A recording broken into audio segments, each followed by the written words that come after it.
Nichukue video juu kama nasemanga hujapeleka mashini kwa fundi. Imetoka na wajue kwa fundi ni hapa tunagaramikanga.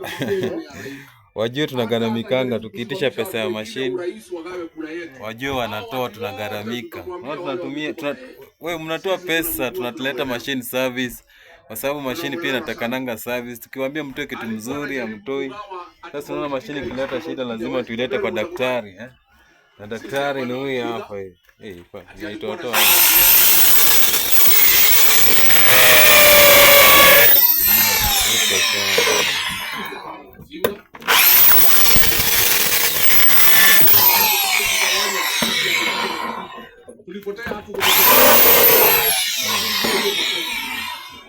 iko chonjo na hakuna mtu anayetaka sisi kwa sababu tukikubali kugawanywa